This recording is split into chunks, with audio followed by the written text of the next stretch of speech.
Welcome, ladies and gentlemen, to Freaky Fast Broadcasting on your Wednesday night. Tonight, we give you the coverage of the WSSR Cup Series presented by Elwood Designs. Tonight, we find you in Season 12. Crazy to say that we're already here in Season 12, but last week came off of a race at Daytona, taking the Gen 4 cars that we're running this season, the Legacy Daytona 08 racetrack. Got to see Ryan Kelly get into victory lane that evening, as it was, for some drivers, not the most exciting race in the world, but for some, it was perfection. And for seeing that driver of Ryan Kelly, he's excited with the way that this season has started out for himself. Rest of the field, though, tonight is the start of a brand new test your skills type of an evening. Atlanta 08, this legacy course, known for being hot, slick, and wearing out tires. With a vehicle that's also known for wearing out tires, it is going to be a rough one here this evening.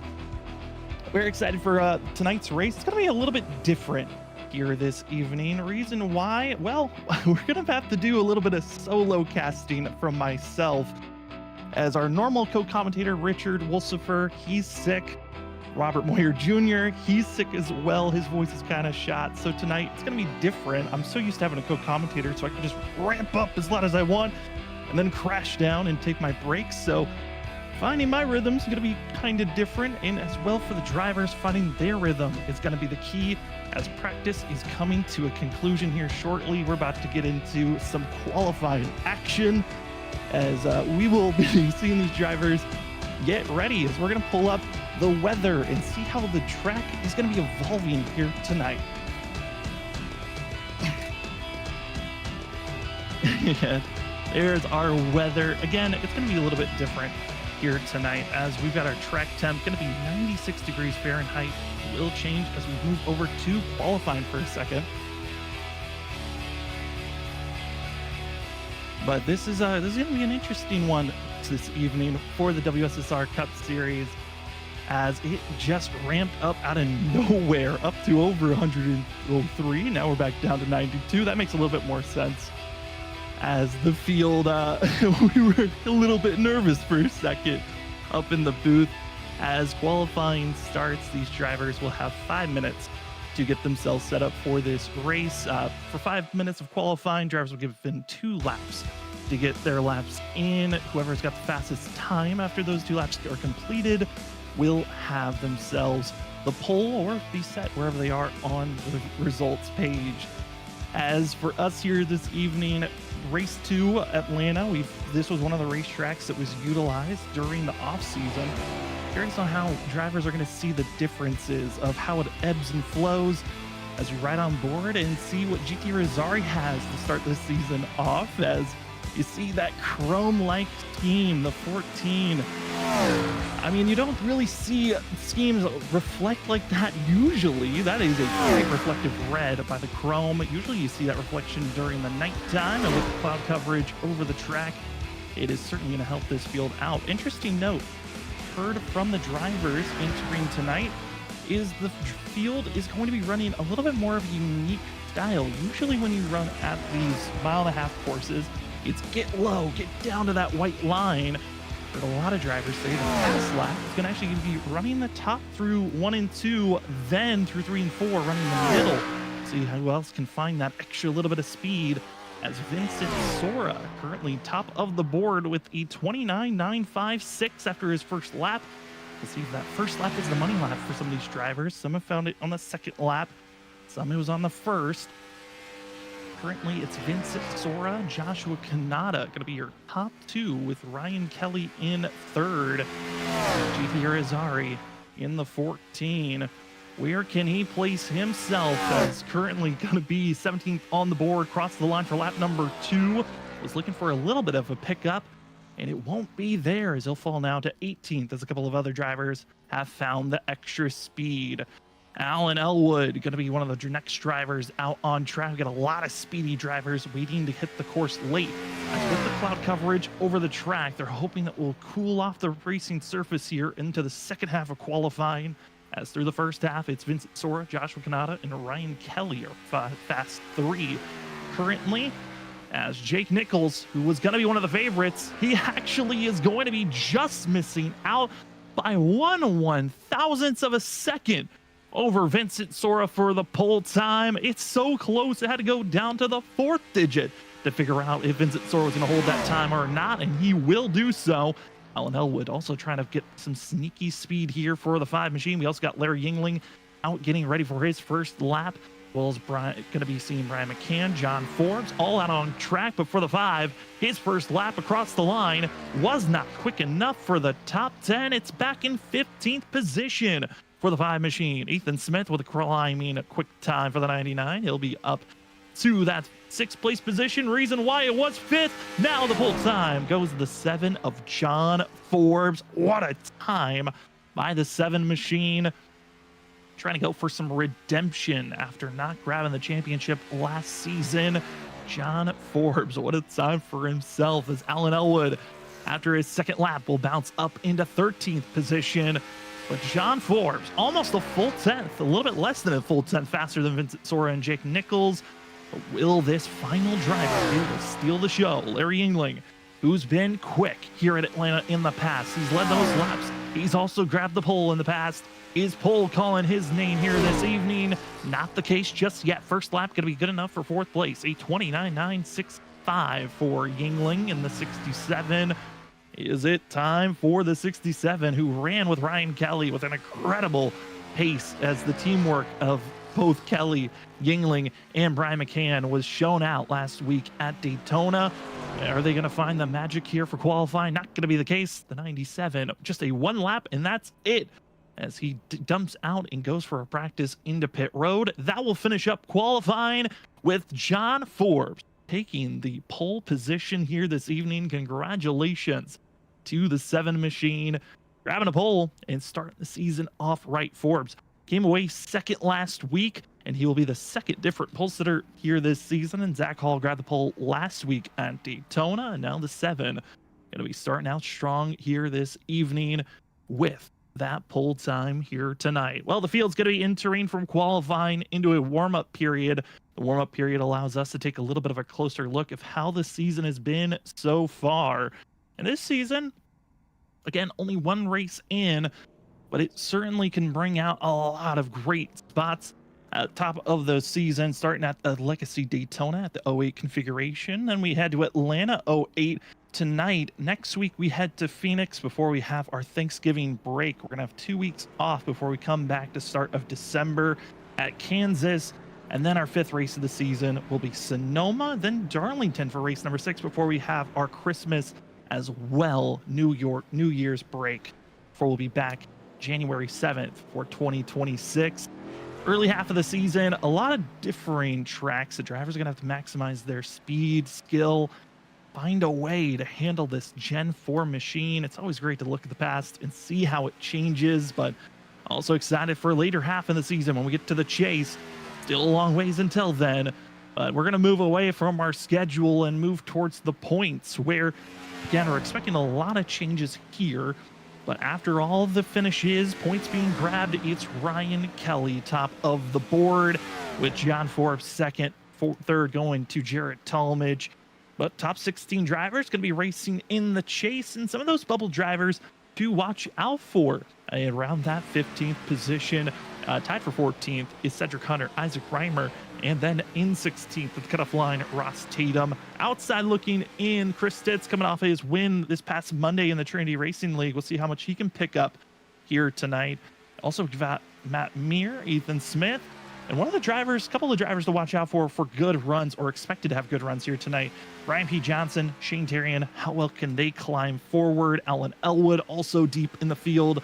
And then other drivers to watch out that had a rough part. Ollie Fonseca in 28th. I think he could be that driver that could steal away, as well as Danny Cochran, who qualified not where he wanted to last week, was taken out early, had the flip. Going to be seeing how Danny Cochran is going to be changing up here in the 2nd race of the season for that 2 machine.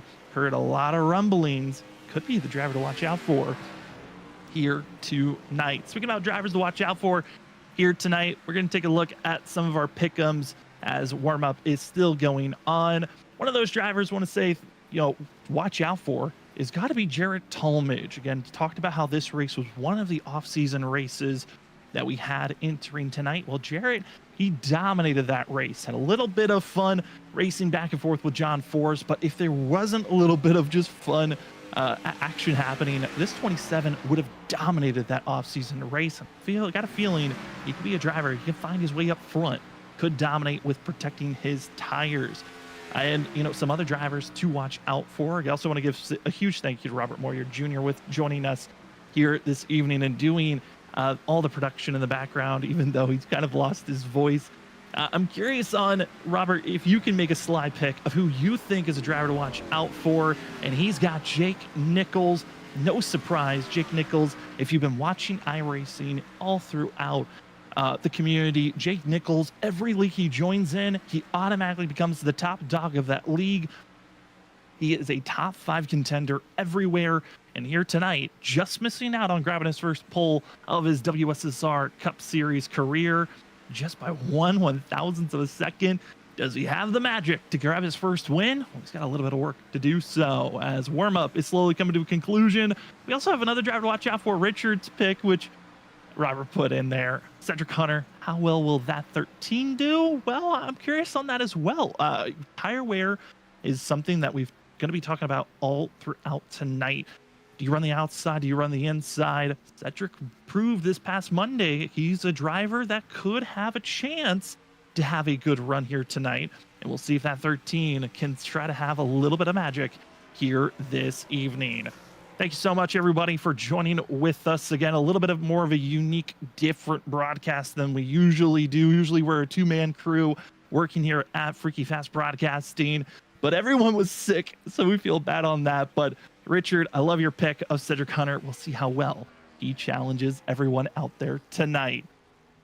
We also want to say thank you again to the amazing sponsors that have tagged on board for season 12 of the WSSR Cup Series. I want to say thank you to the title sponsor that's joined on board, Elwood Designs. Elwood Designs has been around since 2012. Crazy to say, they've been here since one of the beginning parts of iRacing's community. They've been helping out with designs for everyone, and they want to give you a chance to work with their own baselines. As Elwood Designs has partnered up with simrapmarket.com. Head on over to simrapmarket.com and check out all the Elwood Designs baseline schemes that you can start out with, then build your own personal schemes you'd like. You can check out Elwood Designs on Facebook, X, and simrapmarketplace.com. Thanks so much for being today's title sponsor. As practice is over, qualifying is done. Same for the warm-up. All that's left is for us to get ready for tonight's featured race, 140 laps here at the 08 configuration of Atlanta. The drivers are getting on the grid, so let's take a look at our Lucky Duck Motorsports qualifying grid here tonight. Taking the pole spot, top of the board, and he is right back to where he feels the most comfortable. It's the 7 of John Forbes Jr. He's going to be feeling very comfortable up there, with Vincent Sora coming away in second. Jake Nichols with that very close time to Vincent Sora, both missing out on the pole. 73 will start in third. Larry Yingling, he's been one of the drivers, if you look at the stats here, of the 08 configuration. In any vehicle we run, he's usually near the pole, and he's usually around leading the most laps. Can Victory Lane call the 67's name here tonight? Let's find out. As in fifth, it's Joshua Kanata. Ryan Kelly, our winner from last week, starting sixth. Seventh is the 99 of Ethan Smith, with Ross Tatum in eighth. Ninth is going to be the 32 of Zach Hall, last week's pole sitter. Can he find the magic here tonight? We'll find out, with Gavin Rogers finishing out our top 10. In 11th, it's the 8 of Brian McCann, with Chris Ditz starting in 12th. Cedric Hunter going to be starting in 13th for the 13. And we got to say, Richard picked Cedric Hunter. The numbers might have lined up for you as that driver to watch out for. Alan Elwood qualifying in 14th for the 5. Shane Terrian qualifying in 15th for the 9. Then we find Curtis Preston in the 29, starting in 16th. Jarrett Talmadge, my driver to watch out for here this evening. A little bit of a deeper start than I was expecting to see, but we'll see how that 27 can march his way forward as he starts in 17th.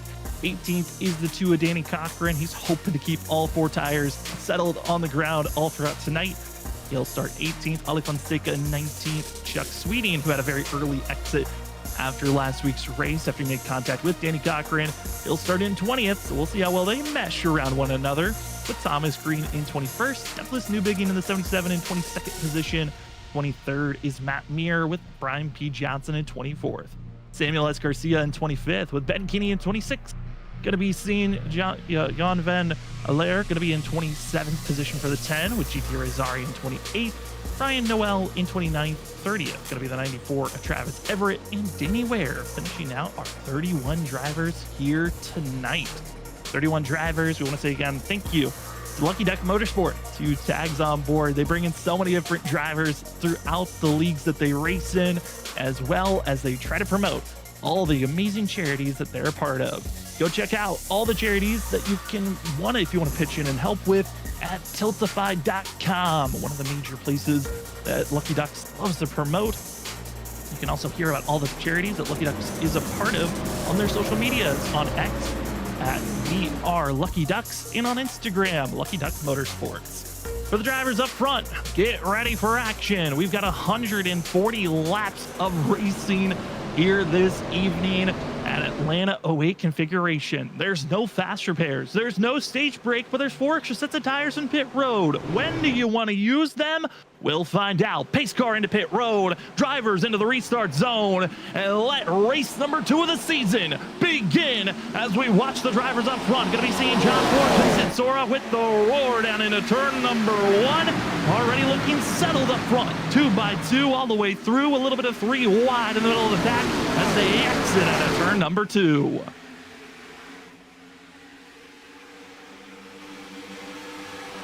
Down into turn number 3, Vincent Sora looking good with the lead position, battling side by side is the very colorful 7-3 of Jake Nichols, the 7 on the outer groove of John Forbes. Outside lane is where a lot of speed is going to be held.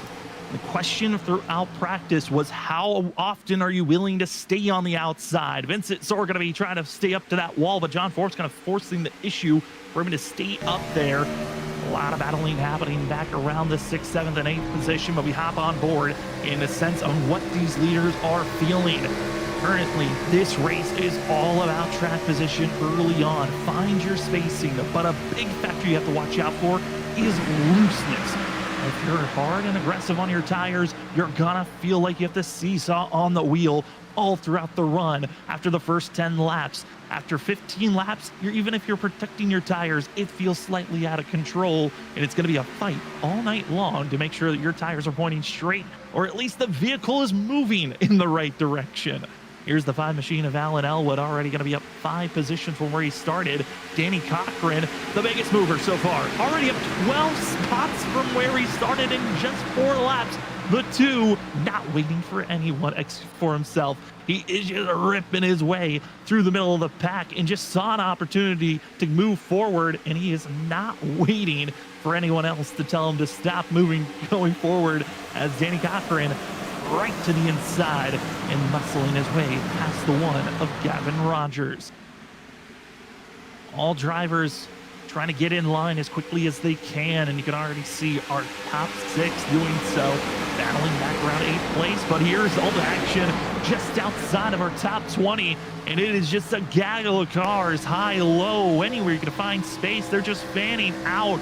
This is what we're expecting to see, especially in around that 15 to 20 lap window as we're green flag racing, is drivers just searching for an opening. As you watch and see Shane Terrian, some would say he's got an advantage with this style of racing. Others would say he's at a major disadvantage. Our one controller driver out on track, he has to visually see when the car gets loose. While other drivers, they have force feedback in their wheel. It's kind of a force that pushes on your wheel when you're turning. And when it breaks loose and you don't have any of that force pushing, then your steering wheel tells you when you're loose. With the controller, that's all visual, and you've got to make those precision moments and movements happen immediately. As we look back to the 17 of Chris Stutz running in 10th place, here's as well Zach Hall trying to find their footing to crack and stay inside of the top 10. Stutz looks good at this current time, but Hall working that outside run, trying to just build the momentum up. And this is going to be the fun thing that we watch throughout this evening is a lot of drivers in the early going are running the top. Some might fight that feeling of, I should run down low, which has been the traditional way you want to run. A lot of these current vehicles stay low, protect your tires, just continue to stay methodical. With these Gen 4 vehicles, you can run on the outside. You might lose a little bit of traction, but these vehicles are so usable to what we call seesaw on the wheel, run the wheel back and forth, maximizing your grip, and it can keep you running great. But in the background, drivers are wrecking. Caution is out, and it's going to be Jan van Leer. That's going to be the driver. Spun around, major damage for the 10 machine as he's back in 29th position. There's a lot of jostling outside of our top 20 where that major pack of drivers was, and caution is out as the 10 machine as well as the 16 were the main two culprits that went for a ride off the exit turn number 2. And the first caution of the day in the first 9 laps comes out. See Joshua Kanata, he's slowly moving forward.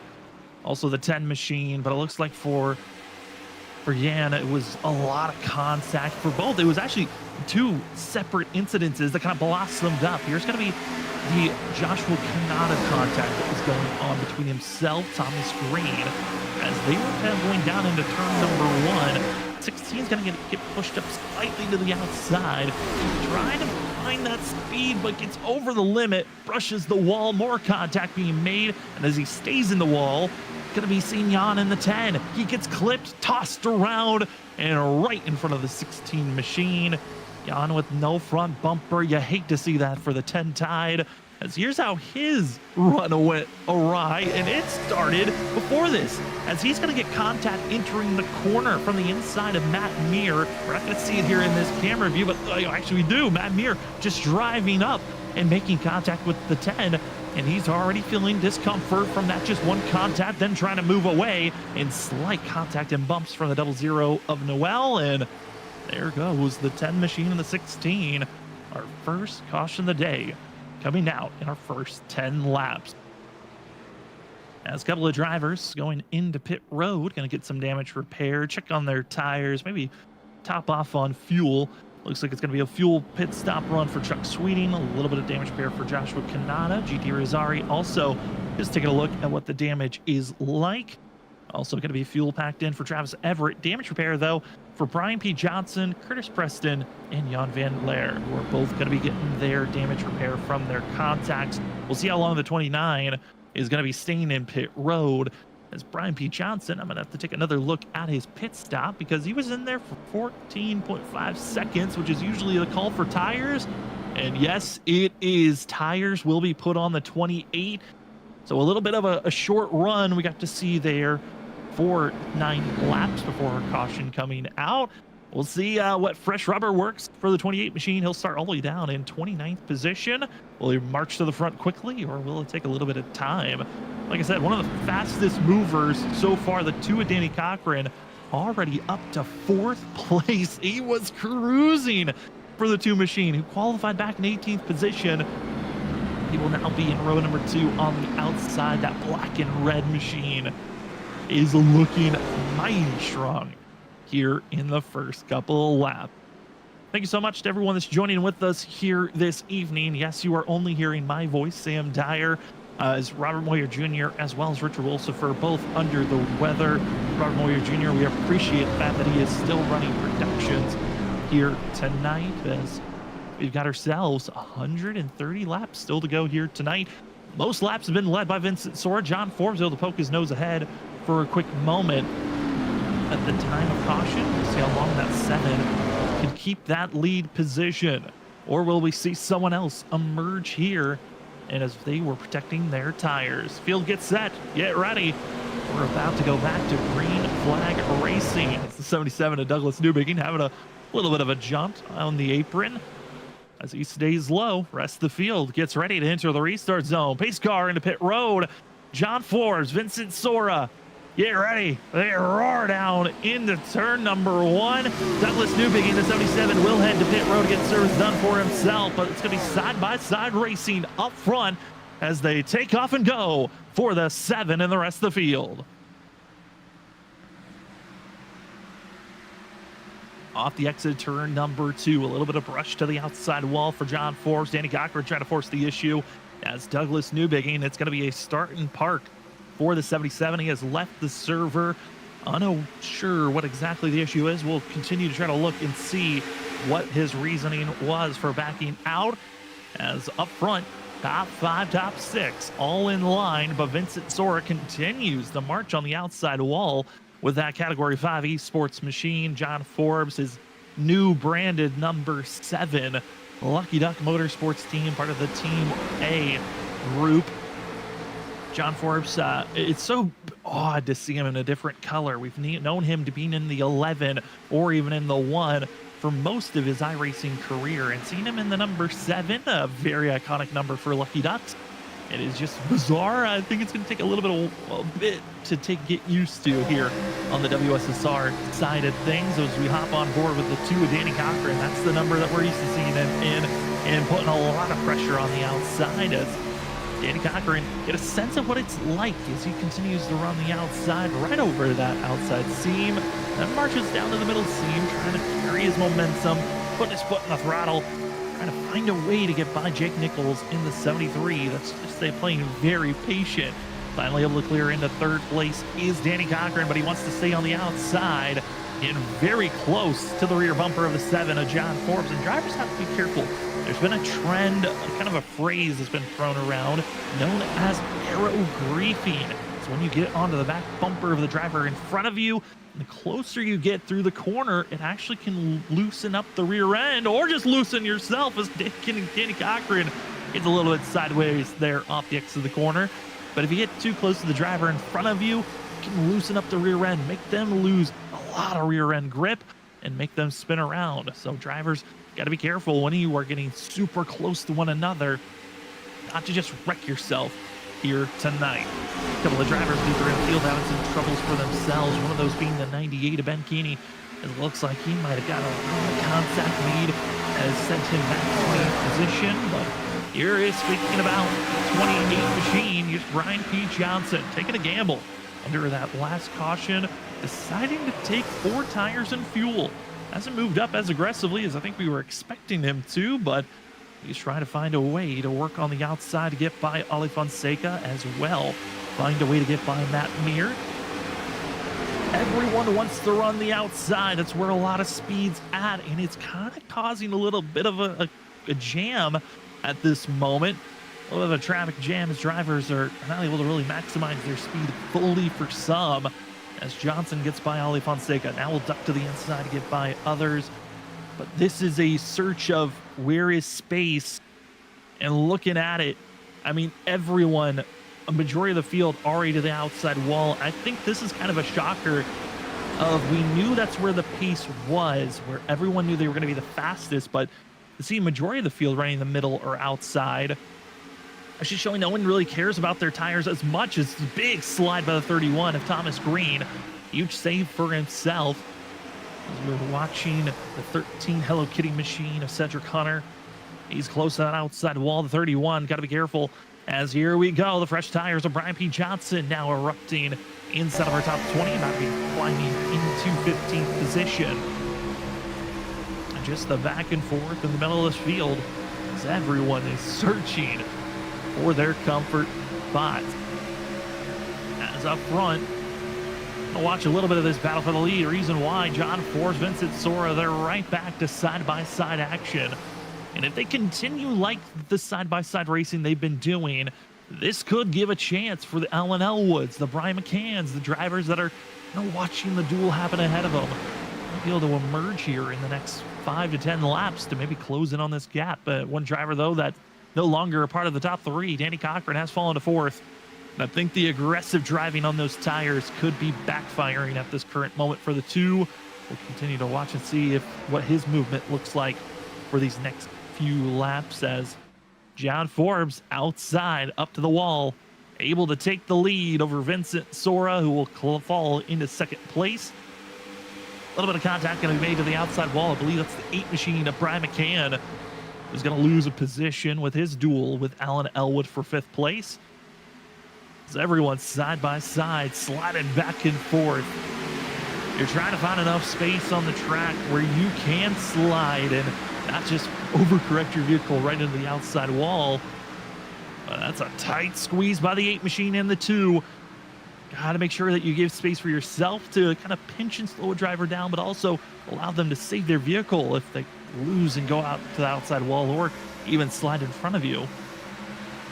Watching the Ada McCann, this gray Budweiser machine, the Bud machine trying to get by the 2. Not able to really find a footing just yet. Now also a driver in the 99.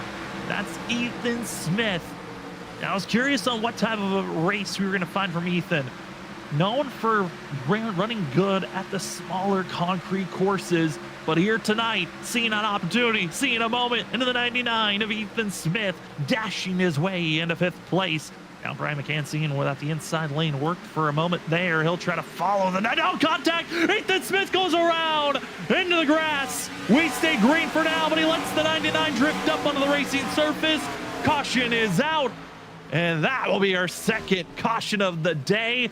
Aggressive moves thrown around, and the small tap that sends Ethan to the back. All the work to get up to 5th. Throw it away. As we have to reset for ourselves here tonight. Ethan Smith was doing a fabulous job for himself for this 99 machine. He started all the way back in 7th place and was just biding his time, waiting for the moment to strike. And we saw it there live. Went for the inside move to get by Danny Cochran.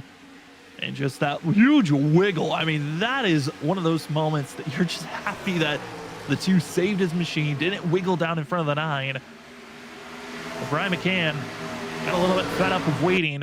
Throttles up, makes contact, and away the 99 goes. And for watching Ethan Smith, he's going to lock it down, release the brake, let it drift up onto the racing surface so that when the car stops, it's in a safe spot, but also will bring out a caution where right there when the 29 passes by of Curtis Preston, the yellow is thrown. And with us running 25 laps at the time of this caution coming out, this is a decision time for some drivers. If you're just joining us, the field here tonight running 140 laps. There's no stage break. There's no fast repair, but there is 4 extra sets of tires in pit road to work with.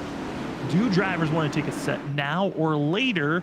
And for Brian P. Johnson, he took a gamble of taking a set of tires 15 laps ago.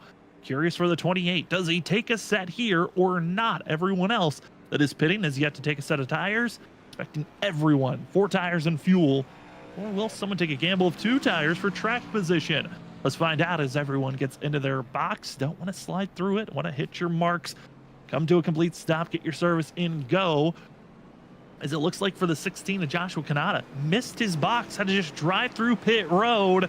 And leaving pit road, going to be side by side. And John Forbes will be the winner out of pit road just for driving straight. And it works out for the 7. Out for the 15. Jake Nichols will be 4th at this current time, 3rd leaving pit road. But I'm curious for the 16 of Joshua Kanata. Is he going to go into pit road? That's going to lose him all this track time. Or will he stay out on these older sets of tires? Also got a report looking back at some of the other drivers that have had their issues here tonight. Again, Douglas Newbigging, after that last restart here tonight, about 16 laps ago, just pulled into pit road and called it an evening. Still waiting for his official reasoning for backing out. Still getting damage repair done. Curtis Preston, as well as the 10 of Jan Van Leer, trying to get their damage repair for the 10 machine that was involved with our first caution of the day. Into pit road once again, going to be the 57 of Chuck Sweeting, who's trying to top off on fuel just for a second time. And Joshua Kanata will move from the lead all the way down to the end of the line, trying to get his 4 tires and fuel after missing his pit stop. Rest of the field getting ready for this restart and go. We want to say thank you to more incredible sponsors that are helping out here for season 12 of the WSSR Cup Series.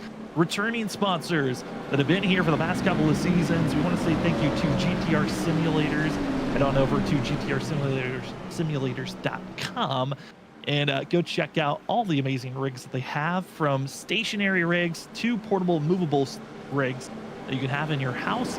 Remember to use the promo code WSSR at checkout for 10% off for $100 in more purchases.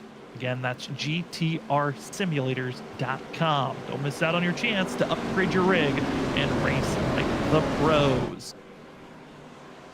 John Forbes, Vincent Sora, top two. They've been the top two. Jake Nichols, as well as your top three, really have not moved at all.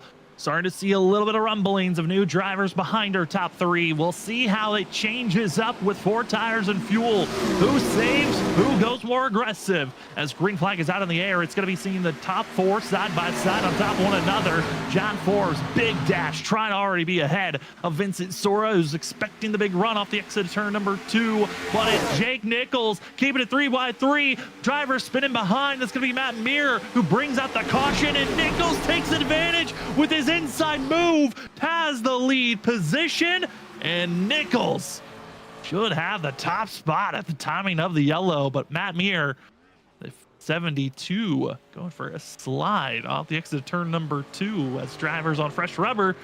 Not expecting the slide to have, or was it some help? As looks like might have gotten a little bit of that aero grief we were talking about. Here we are on the replay. Look at the 72 as that Jack Daniels machine trying to get up to speed on this restart. All the drivers trying to get up to speed as quickly as they can. Here, he's going to be just driving that middle groove, accelerates, and just away he goes. Able to keep it down on the inside, and all other drivers are able to avoid. And that is what brings out our third caution of the day. 29 laps in. This was a slight worry entering into tonight. Now, if we look at the past here at Atlanta for the WSSR Cup Series, this actually is the 11th time that we've ran at Atlanta. Now, it's not the 11th time that we ran at this configuration. We've had it split with 50-50 on us running the super speedway configuration to the 08 configuration. Both have their own differences when racing, and when we're running at this 08 configuration, it's known for bringing out more cautions than the super speedway. But the last time we ran here last season, we did have 9 cautions. There was a worry with how loose this machine is on cold tires, as well as when it's too warm, that we could be snapping loose. We'll see how that ebbs and flows here tonight. But we'll bring up our weather, because we saw during practice it was up in the 100s. Then during qualifying, it dropped to 96. Then it all the way down to 92 by the end of qualifying. But currently, air temperature 79 degrees Fahrenheit, track temperature 103. So this is very similar track temperatures to what the drivers were practicing with. Now, the grip levels might be slightly different because there's a little bit extra grip placed on throughout practice, qualifying, and we've already ran 30 laps here tonight. Grip levels might be slightly different that we're having here tonight. So the drivers are still learning, but we'll see on this restart. Cold tires, just had their tires placed on. Quick caution. Who's going to find that little bit of extraness to move forward? Jake Nichols found that extraness as he found himself going 3 wide at the time of that caution coming out, as our 1 to go, presented by Elwood Designs, is about to go underway. Jake Nichols will be on the inside group. I want to say thank you to everyone that's joining with us. Just saw Lucky Duck Motorsports out there in chat saying let's go. Hey, if you're just joining us, again, we're doing a little bit of a solo cast with me talking. My name's Sam Dyer. Everyone else that we usually have up in the booth talking with us are all dealing with sicknesses, and I hope everyone at home is keeping themselves safe from getting sick. There's some nasty flus out there that have been affecting the throat, sinuses. We hope everyone is getting better out there, as the flu season is upon us, with the fall season starting up and winter right around the corner. The field set side by side. You're watching the Atlanta 08 here for the WSSR Cup Series, presented by Elwood Designs. Season 12, race number 2. And It's about to get back to green flag racing. Jake Nichols in the 73 will be your control vehicle on the inside. And John Forbes on the outer groove. Vincent Sora, Danny Cochran, Gavin Rogers, Alan Elwood, Zach Hall, Brian McCann, Garrett Tallmadge, and Ryan Kelly going to be your top 10.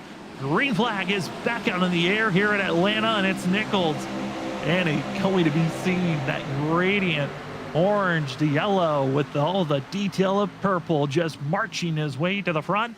I'm curious if he's going to let this stand of just staying up front, or is he going to make a statement call for the 73 and just pull away? Nichols looks to be okay with just riding behind, keeping it close, kind of testing the waters of John Forbes and Vincent Sora. But based off this first lap, it is take off and go for the 73 machine. Another driver that's getting a little bit of takeoff and go. Watch out for the 5 of Alan Elwood. He's already going to be up a few spots from where he qualified, but he's being challenged by Zach Hall. Also, a couple of other drivers trying to find their footing in the middle of the pack as he's outside of the top 20 of Shane Tarian. But those drivers around 10th place starting to find their go button, and that's the Cedric Hunter in the 13, up 2 spots. Behind him, it's going to be the 00 of Brian Noel, up 17 positions from where we started, where he was qualifying back in 29th place. He's one of our biggest movers right now with the 35 of Danny Ware right behind him. They continue to go back and forth, 3 wide. Brian P. Johnson is working that outer groove. I thought we were going to see that 00 try to force the middle there for a moment. Not going to be the case. As Noel now goes up to the outside groove.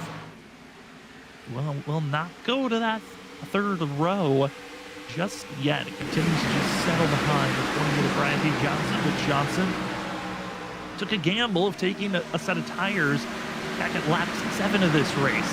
Then 9 laps ago, took his second set. So the 28 at a disadvantage compared to the rest of the field. He's got 2 sets of tires left for the rest of this race, and we still have over 100 laps to go here this evening. Jake Nichols still up front with John Forbes in second. Middle of the pack, a little bit of 3 wide for 16th position. That's all I can say. The top screen, Larry Yingling trying to find their placement to get in line in the outside train, where everyone seems to just wander up. After 4 laps of green flag racing, everyone tries to get close to the outside wall. 1, it's a defensive line. 2, it's the fastest place to go around. It's a lot of through 1 and 2. Everyone's at that outside wall, unless you can't find an opening to get up there. Through 3 and 4, it's a little bit more of that middle groove. Drivers are trying to stay around. Like Fonseca, that non-sponsored yellow, red, and black machine, trying to find his place on the inside. Another unsponsored machine, Ryan Kelly, our winner from last week at Daytona. He's got Alan Elwood to his inside.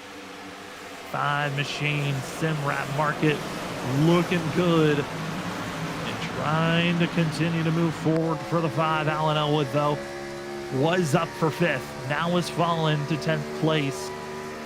And now about to be in the clutches of Noel and also Brian P. Johnson. The 5's got to be careful. That 00 looks quick, mighty quick at this time. Wants to get inside of the top 10 as quickly as possible. Not going to be the case of finding his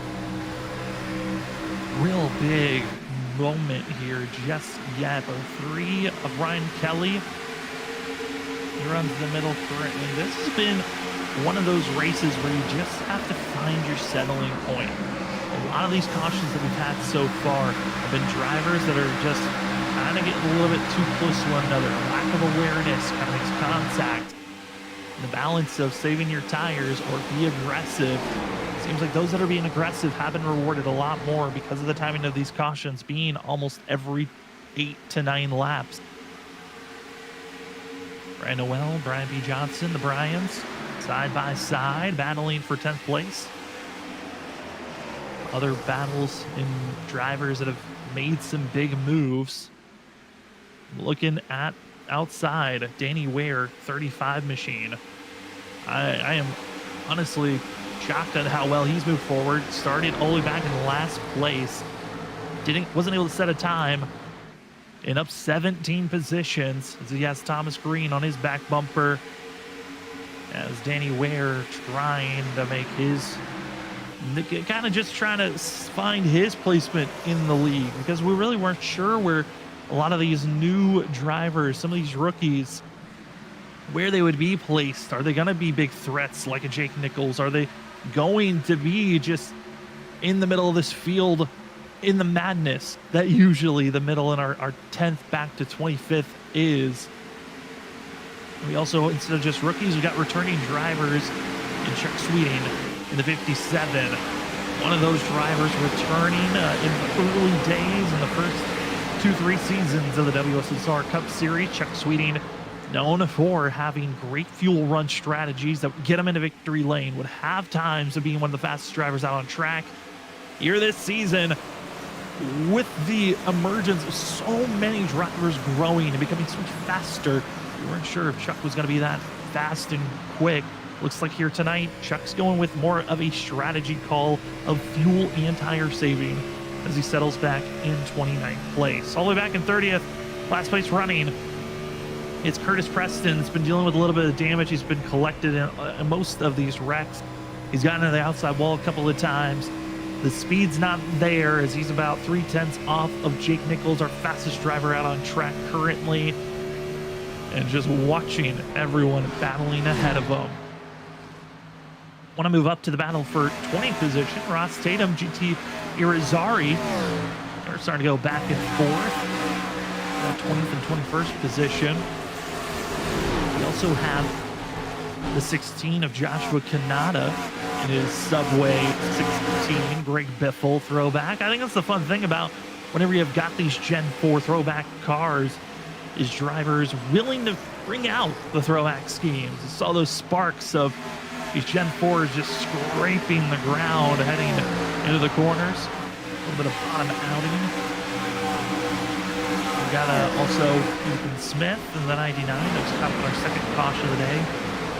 He's currently only up to 17th place, and it's going to be a long road for Ethan Smith, as he was 5th at the time of being spun. He's got a lot of time to go. Here's a race report if you're just joining us. 45 laps in, 3 cautions so far. We've only had ourselves just 3 changes for the lead. How many more will we see throughout the night? We'll find out, as they're going to be seeing drivers in 10th place. Want to move up there. Reason why? Alan Elwood trying his best to fight forward.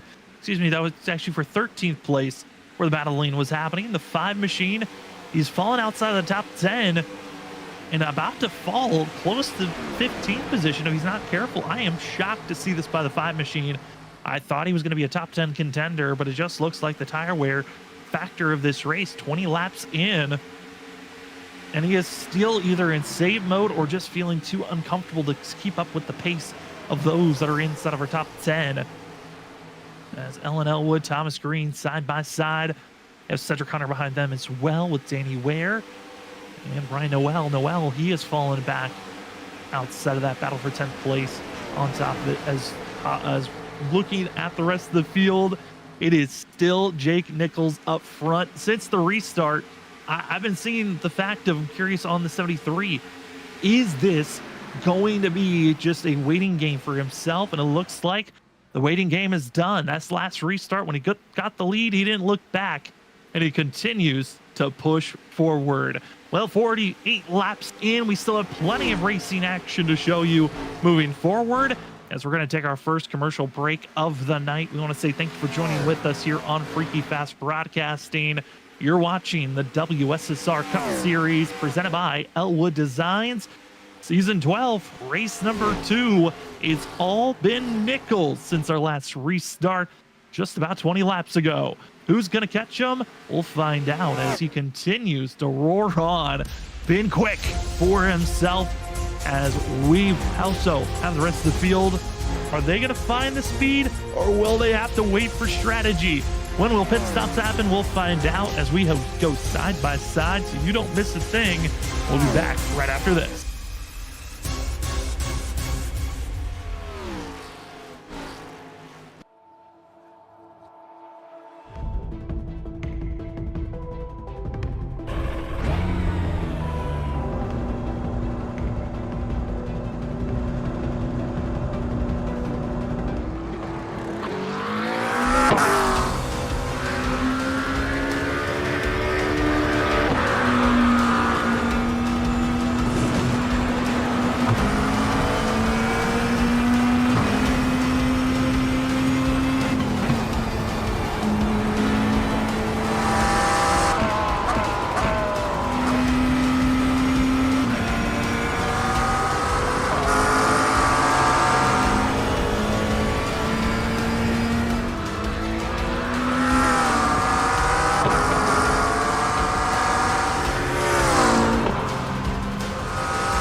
Welcome back, ladies and gentlemen, and we are now part of the racing action of do you stay out or do you pit? Two drivers have gone into pit road, being Brian Noel and Ben Keeney, trying to see if they need tires. And oh boy, we might get a caution that can help them out. Jarrett Talmadge, big spin around for the 27 machine as we stay green. No caution is out as it gets back onto the racing surface.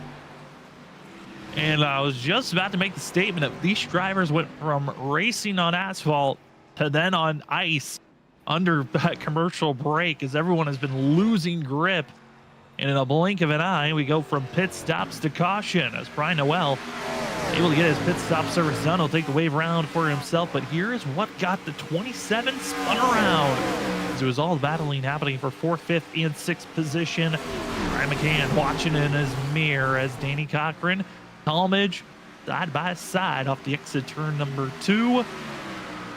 We're seeing drivers going back and forth, but Danny Cochran, like I said earlier, a lot of these cautions just misjudgments, and the 27 sliding up on the racing surface, and caution is out for the 4th time here this evening on lap 59. Drivers in a position, a lot have only used one set, expected to use your second for most.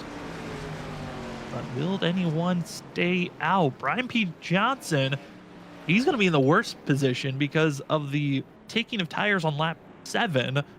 28, if he takes a set here, he's going to be left with just one set left for the rest of this race. Everyone else expected to have 2 sets to work for so far, as Brian Noel will take the wave around here this evening. Everyone else, 4 tires and fuel, will take off and go.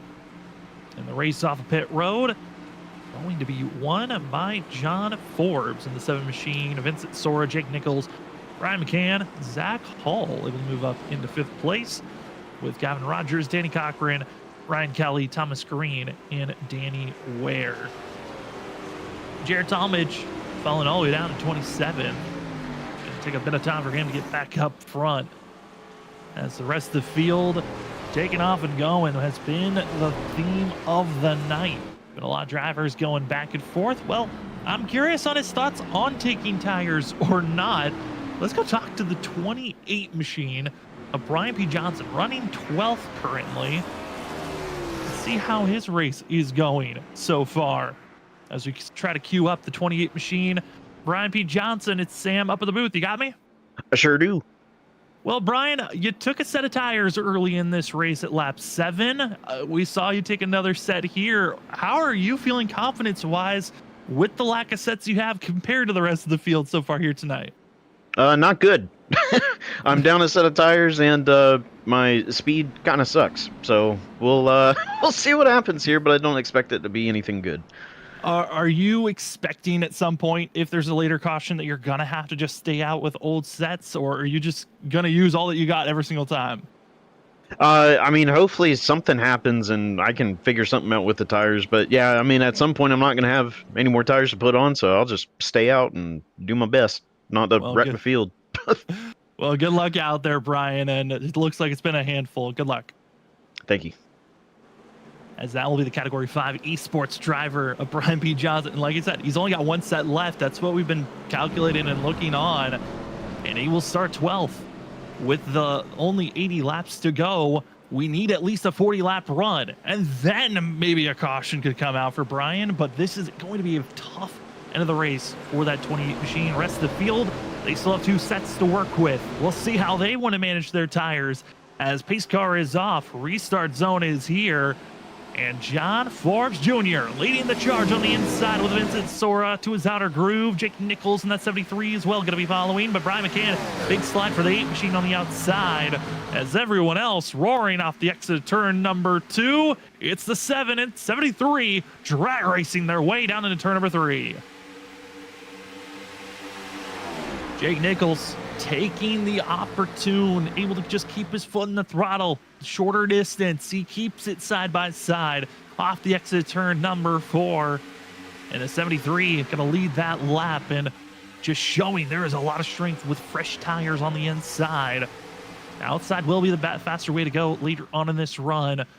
But this is when it can get nerve-wracking with some of the fast drivers being pushed to the back. How well and how patient can they march their way forward? Some of those drivers watch out for the 00 of Brian Noel, as well as Jared Talmadge.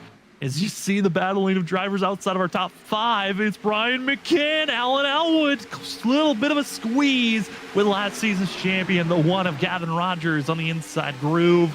Side by side, all around, as last week's winner of Ryan Kelly going to push the middle, force it 3 wide with Alan Elwood on the outside, Rogers on the inside groove with a 3 in the middle, back and forth all around. Another driver emerging out of nowhere. That was the 16 of Joshua Kanata. He's cracked in the top 15, currently marching his way through the middle groove. Drivers, I'm curious on the patience. I felt like the drivers that are being more aggressive have been rewarded much greater because of the timing of the cautions that have been coming out, but there's a chance of a long green flag run here as drivers are recognizing we're just one pit stop away from this race being over. It's Gavin Rogers certainly trying to find a settling point as 16 of Joshua Kanata now cracks into the top 10. Thomas Green also going to be right there, as well as Ross Tatum. That 21, haven't really talked a lot about Ross as changing over the Gen 4. I was curious on where is the mindset for the 21 coming into this season. We've seen in the past with the next gen car, it was not a favorite of this 21. It was when we were running the Gen 4 ARCA cars back in season 7 and 8 where we really got to see Ross Tatum kind of emerge, as when he had a good run, he was inside of the top 10, was challenging for wins here tonight.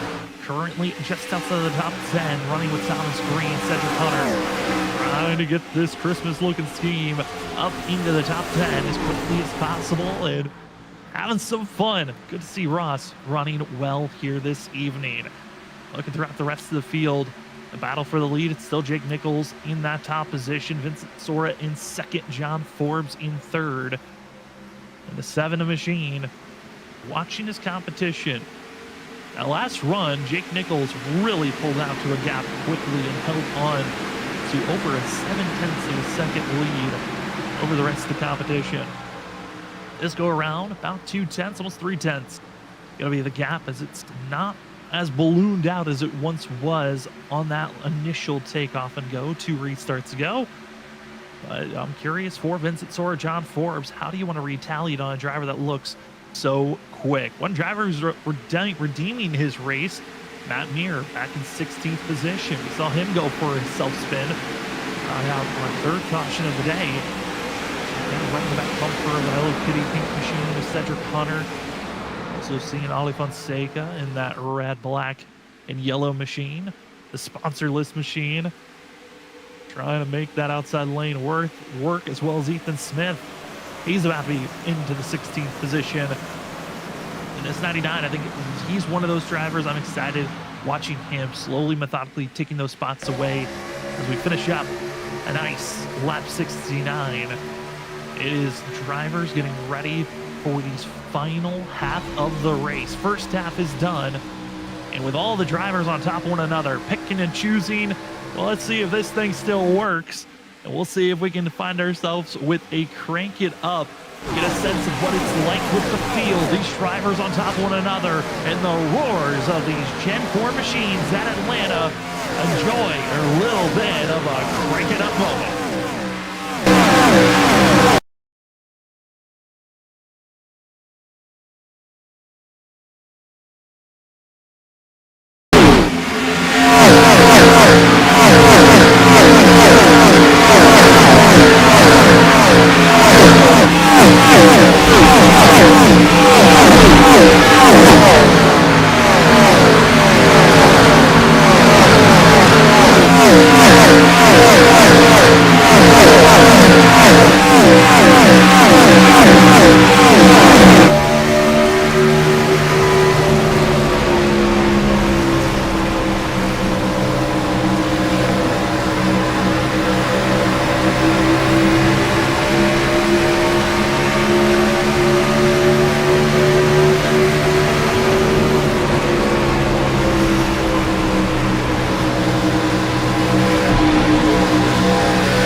major contact. The 5 of Alan Elwood got a little loose off the exit of turn number 4. Got the tap by the 8 machine and Brian McCann that sent the 5 into the outside wall, losing from battling for 6 all the way down to 21st position and about to be under fire here by the 00 of Brian Noel. Huge loss of time for himself, as well as right before we went into that crank it up, we lost Ben Guinea in the 98. He has officially called it an evening, but you can see the tire wear, the battle, the fighting.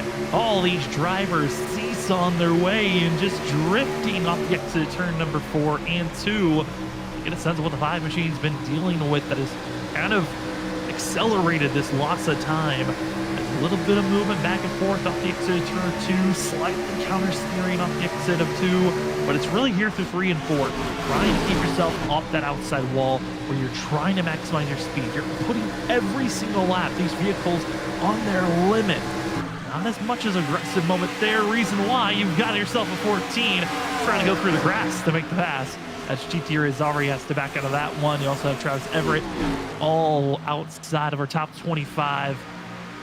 This is a bizarre place to see the 5 machine, who might be just needing a caution here quickly to resettle his way back into this race, but the handling's gone, the speed is gone, and GT Rizari running in 29th position, last driver on track, watching the 5 just disappear from being battling just outside of our top 5 to now 29th position, as Irizarry on the outer groove makes the pass, and Alan Elwood, welcome to the end of the line.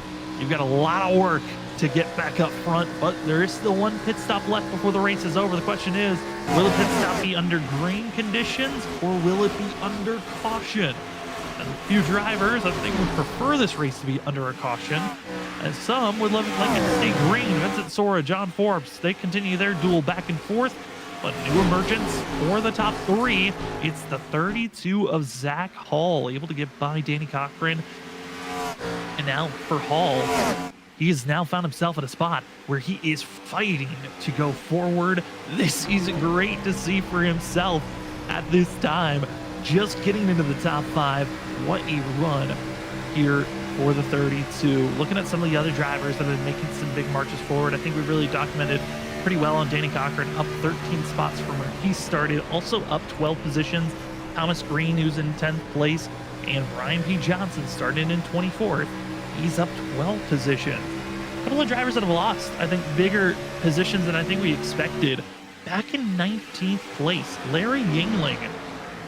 I'm shocked by this. He's lost 15 positions, and it just looks like not feeling as comfortable is this 67 as he's fighting back and forth, but it's just not there for himself.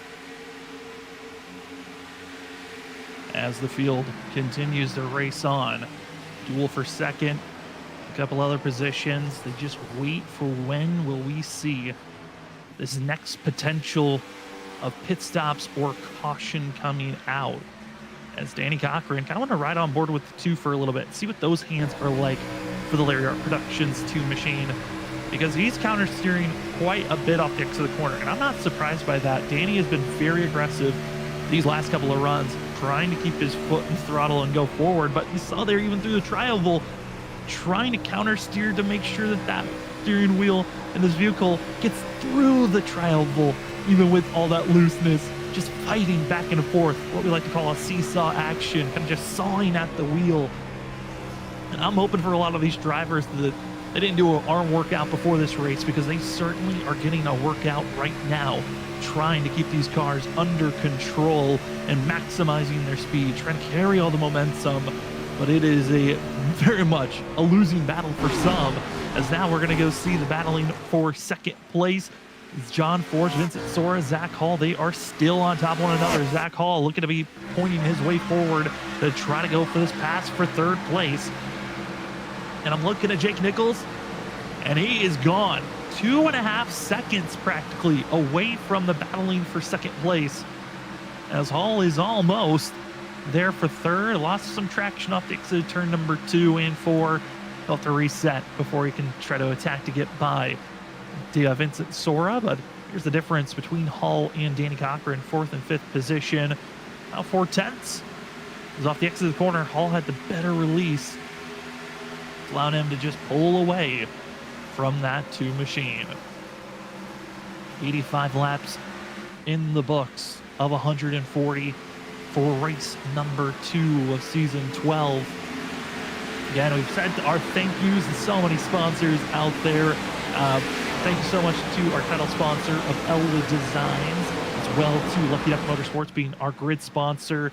Also want to say thank you to GTR Simulators.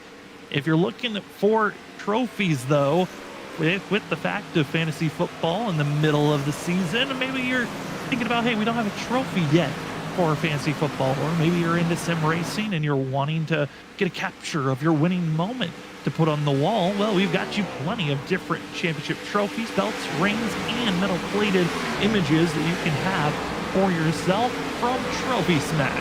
Head on over to trophysmack.com to celebrate your victories and show off your low moments, as Trophy Smack is one of your places to go.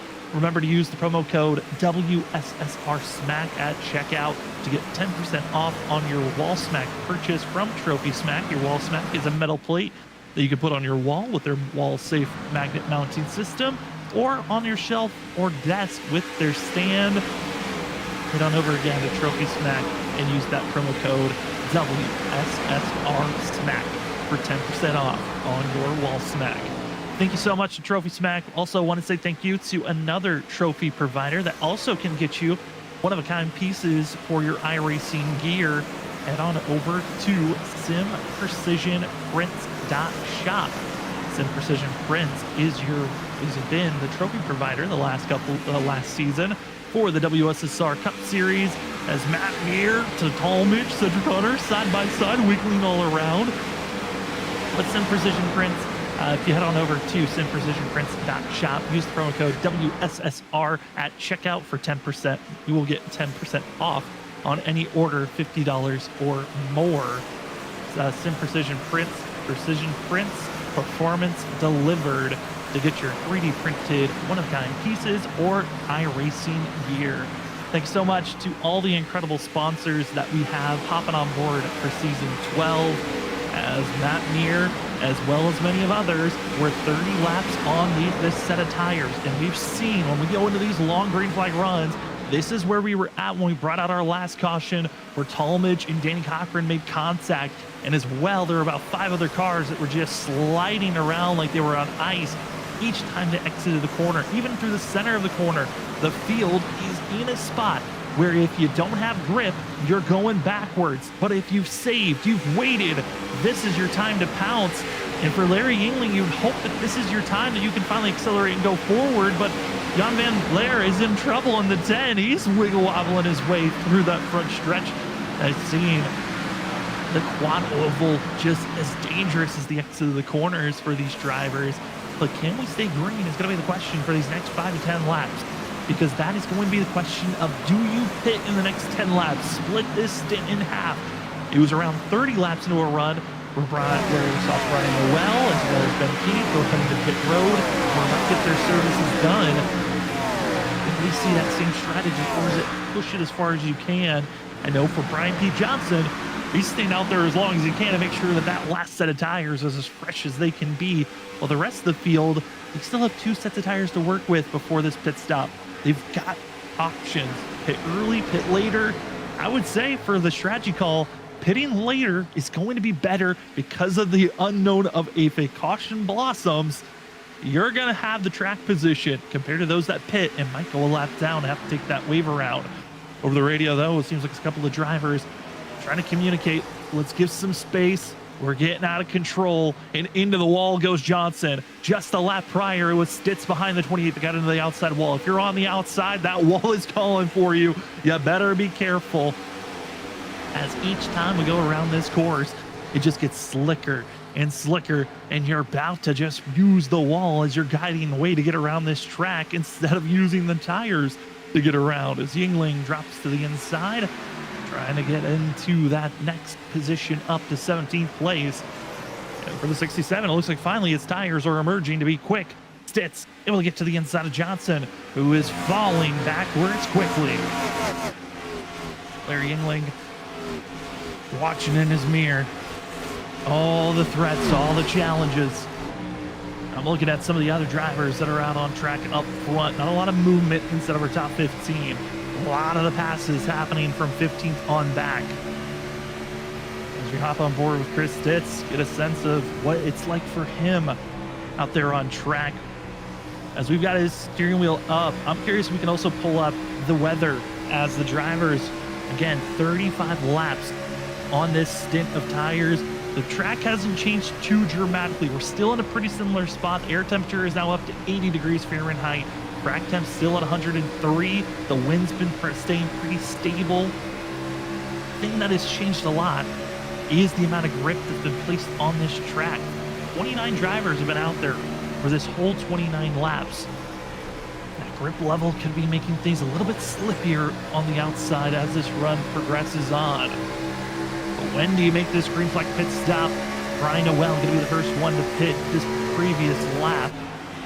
And it was around that time that he pitted that we saw that late caution of drivers getting into one another. Not as much communication over the radio. Drivers stating if they are going to make a pit stop just yet. We know in the next 3 to 4 laps, if not in the next about 10 laps, drivers are going to make this pit stop and this green flag run. It's going to get a little bit more tricky. I'm looking at some of the fastest laps that have been put down so far. Jake Nichols, his best lap, a 30.4. Last lap for our leader, a 32.1. So it's almost a 2-second difference. If you go with pitting earlier, you could get rewarded with taking those pit stops. And speaking about pitting early, Joshua Kanata heads into pit road. Here's the difference right now. This is wild. Ballooning out Jake Nichols, 3.5 seconds over John Forbes, who's being heavily challenged by Vincent Sora and Zach Hall. But Nichols, the rookie, this was the worry over the offseason when Nichols said he was joining the WSSR. Was he just going to put a stomping on the field, or was someone going to stop him? Because John Forbes, Vincent Sora, they've been the top dogs these last few seasons. They're being dog walked right now. Coming up to 100 laps into this race and about to be entering our pit stops. As the field continues to race on, we will step away the final 40 laps. So close to seeing who will be there at the end. For us, though, we will take a commercial break. When we come back, green flag pit stop will be underway. Who stays out the longest? Who's going to have the best tires for the end? We'll find out when we come back for the WSSR Cup Series presented by Elwood Designs. You're watching Race 2 of Season 12 here at Atlanta 08. We'll be back, side-by-side action, so you don't miss a thing as we've got more Atlanta racing for you.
Welcome back, ladies and gentlemen, to Freaky Fast Broadcasting on your Wednesday night. We give you the coverage of the WSSR Cup Series presented by Elwood Designs.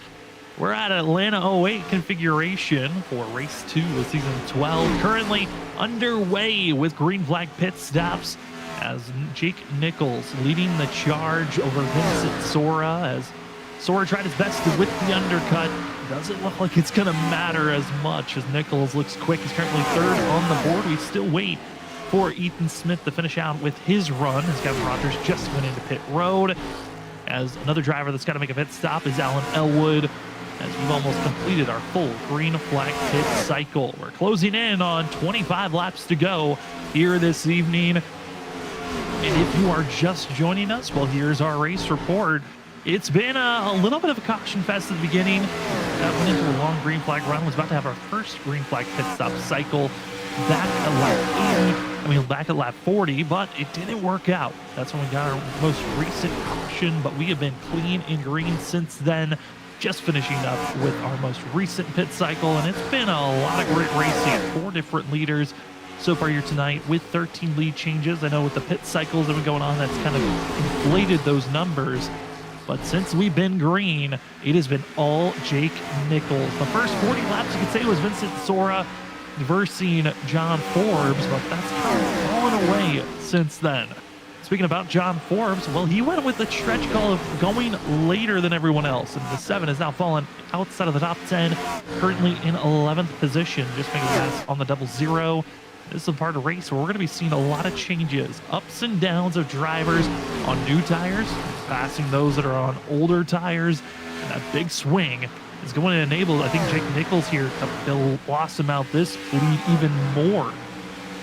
Already up to 2 seconds the difference as Nichols has a 4-lap advantage over second and third place runners of Vincent Sora and Danny Cochran, and it's kind of expected to continue to get bigger and bigger because when they were on the same set of tires, Nichols was already up to almost a 4-second lead over second and third place, and this run with 25 laps to go is just going to get even worse for the field. One driver, though, that is banking on this race to stay clean and green, going to be the 28 of Brian P. Johnson. Didn't have the strongest pit stop for himself as he is the last driver 1 lap down. Reason why he wants this race to stay clean and green, well, he ran out of tire sets. He's used them all, and now he's going to have to just take the rest of this race with what he has. As a couple of drivers deeper in the field having a close moment that almost brought out a yellow. Brian Noel, as well as Chuck Sweeting, went through the grass for a quick moment. They were able to get back in line, though, as the field has been trying to just finish out this race. It's been a good one to watch. A long one up in the booth, as it has been a solo cast from myself, Sam Dyer, as Richard Wolfsburg, as well as Robert Moyer Jr. both feeling ill. Robert Moyer Jr. well enough to press buttons, but his voice is shot. We appreciate him still putting on this production to allow us to stay live here tonight. Watching the battling of GT Arizari, Joshua Kanata, Thomas Green, as Thomas Green and Kanata battling for the lead, battling for position on the lead lap. GT Arizari, on the other hand, currently 1 lap down, utilizing his fresher tires to blitz away. Jake Nichols' lead is almost up to 3 seconds, but looking at some other battles that are going on, GT Arizari up to 12th place now. At one moment, we were worried if he was even going to finish in the top 20. Now is on the march to try to finish inside of the top 10. This seems to be just a classic Larry Yingling swapping moment of we might be a little bit nervous in the first half, but he changes all of our thoughts in the later groove. We also want to do another thank you of the incredible sponsors that have attacked on for this season of the WSSR for the WSSR Cup Series presented by Elwood Designs. First and foremost, thank you to Elwood Designs for being the title sponsor. We also want to say thank you to our grid sponsor of Lucky Duck Motorsports. On top of that, I want to say thank you to Sim Precision Prints for being our white flag sponsor and returning sponsors of GTR Simulators and Trophy Smack. A lot of different battles are happening throughout the field of drivers finding their space, but caution is out, and it's the 00 Brian Noel. Trouble on the front stretch And this race isn't over yet with 20 to go. Let the drama begin as Brian Noel about to get himself rolling as we take a look at the replay. As Ethan Smith gets on by on the outside. I'm not sure exactly what happened here to get the 00 out of trouble. A little bit of a lower entry than expected. Goes up over that seam. Alan Elwood closing right and just gets loose. Overcorrects right in front of the field. Big lock up as Samuel S. Garcia gets by. And that is what brings out a late caution here this evening. And going to make it less than a 20-lap shootout for us here tonight. We were talking during the last commercial break.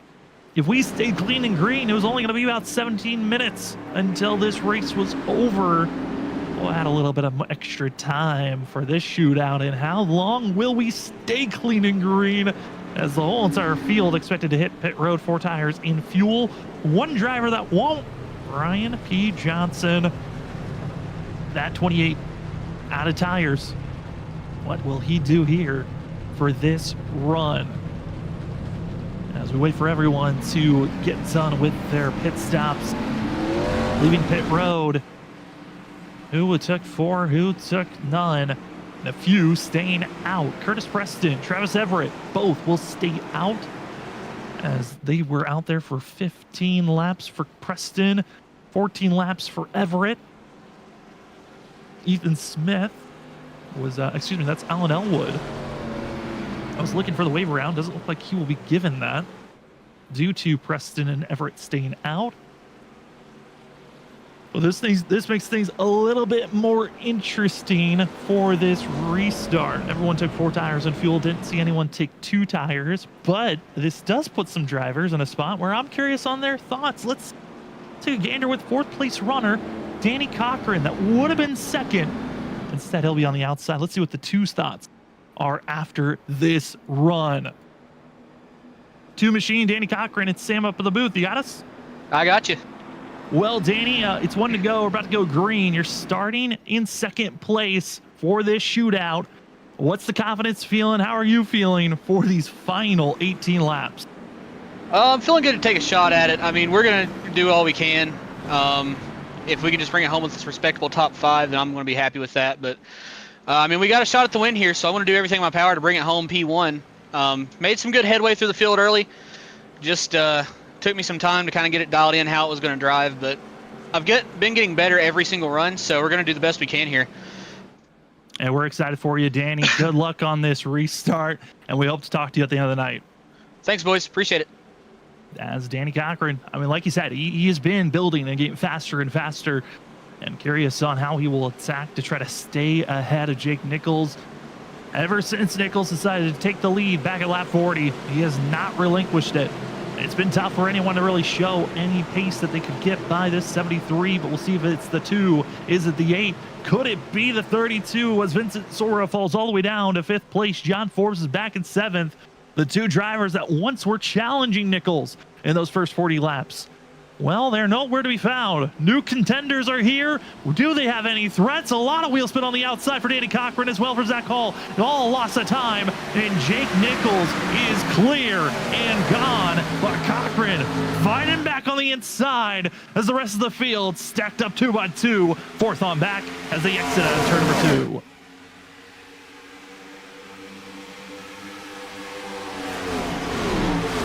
Jake Nichols solid at this moment. Vincent Sora now starting to roll on the inside. A couple of drivers. Black flag is going to be given out for Curtis Preston and Travis Everett for pitting under a closed pit stop.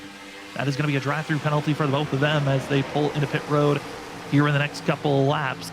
Zach Hall, who was now fallen to 7th, just no confidence under that machine on the outside after the wheel spin to start that restart. Nichols is pulling away. Cochran, Sora, you got to figure out where you're going to be running right now, because this squabble could be hurting you in the long run. As Brian McCann in the 8 machine just hounding the back bumper of the 2. Behind them, John Forbes into 7. How does he want to attack and catch up to his Lucky Duck Motorsports teammate of Jake Nichols, or is Nichols just too strong, too powerful to catch up to? Danny Cochran into the outside wall. Going to be seeing Brian McCann back off from that moment. Big loss of time for the two. And all of the thrills that he was expecting to have started to be thrown away as Forbes, Sora.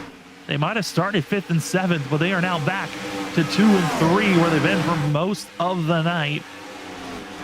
Brian McCann with a chance to dive it down low. They're going to be a stacked 3 wide. Forbes on the outside, Danny Cochran on the middle, and then Brian McCann on the inside groove. McCann, Cochran, they'll stay side by side. Drag racing into turn number 3. Zach Hall close. 15 laps to go here this evening, ladies and gentlemen. Nichols looks to be the favorite.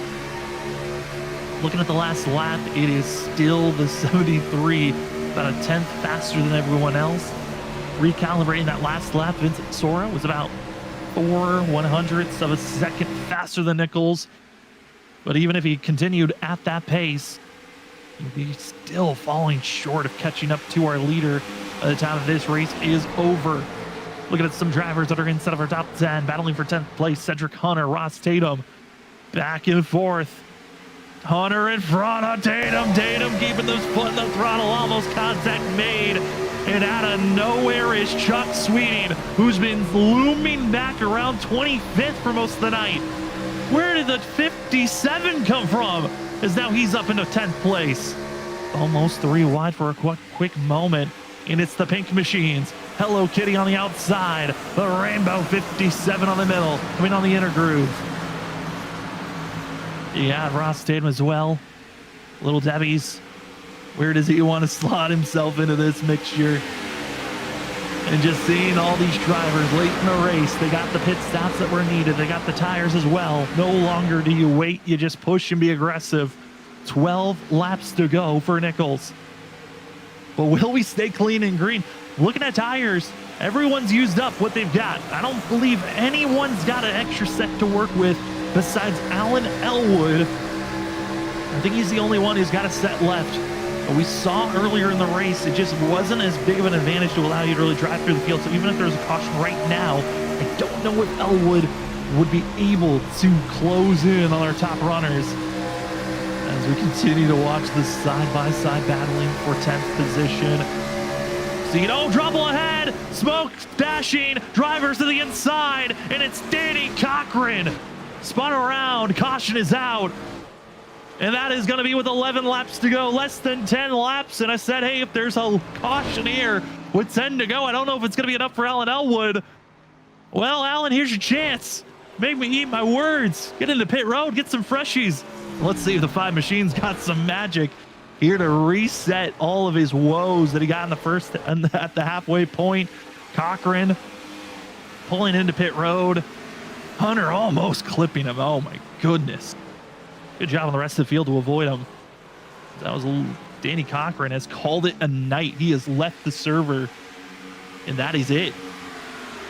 And so here we go. Take another look at it. Danny Cochran is going to have Zach Hall as well as Thomas Green around the 2. Brian McCann right in front of him.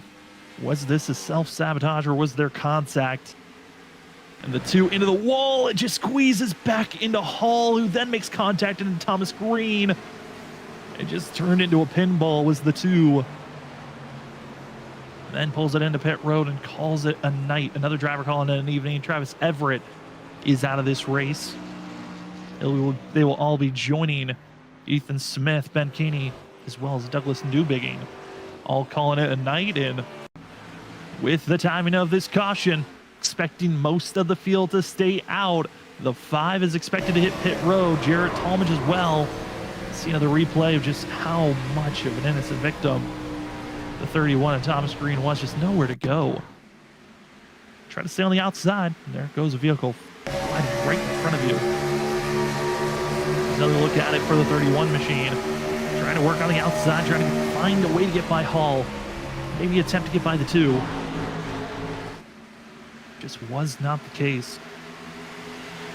Rides on the outside and contact, bang, bang, and nowhere to go. Couldn't go low, otherwise you're going to hit someone else. Had to stay high, collecting some of that front end damage and front right damage. We'll see how the 31 wants to attack this run. Well, as drivers are stacked side by side, we're still waiting for the one to go to be given out. Let's see if we can talk to our leader, Jake Nichols. How is the 73 feeling as he has been up front, basically in complete control for most of this evening? Let's see if we can queue up the 73. Jake, it's Sam up at the booth. You got us? Yes, sir. Well, ever since lap 40, you've been up front leading this race. What's the confidence like, and how are you feeling for this 7-lap shootout we're expecting to have? Well, I think we got the grip under the tires still. I felt like I had really good pace, that if I just got to the lead that we would just have it and be able to kind of match our pace short run and have the long run pace to go. And it worked out. The first run I kind of got held up a little bit, but after that, like you guys have seen, this Lucky Ducks machine has been on rails, and it's going to be tough. We're all going to be driving the tires probably a little too hard, considering we ran a few laps there, but I got a teammate behind me. We're going to just try to do our thing and just keep running hard and hopefully bring it to victory lane. How nervous are you on this restart on wheel spin, or are you feeling confident on this takeoff? Pretty confident. I'm used to wheel spin. I've had worse scenarios, honestly, so we should be able to get through here. The 15's been pretty good timing restarts from second, so hopefully I can get them a little bit here and confuse them. Well, Jake, good luck. We're going to send you back to your team, but good luck on this restart. Hopefully, talking to you at the end of the night. Thank you. As that will be Lucky Duck Motorsports driver 73 of Jake Nichols as he gets ready for what potentially could be the final restart of the evening. 2 drivers to watch out for. Jared Talmadge back in 24th. Alan Elwood. How quick can they dash through the field in these final 7 laps? Or will we get a caution that sends us to overtime? Green flag is out of the air for Jake Nichols. John Ford trying to follow in suit. Lucky Duck Motorsports 1-3. Sora on the outside trying to make the outer groove work. He's going to look for a big run off the exit of turn number 2. But can the 15 hold back the 7? He will do so. And there's the run. The accelerating dash down into turn number 3. Sora to the inside. Going to get to the inside quarter panel of Jake Nichols.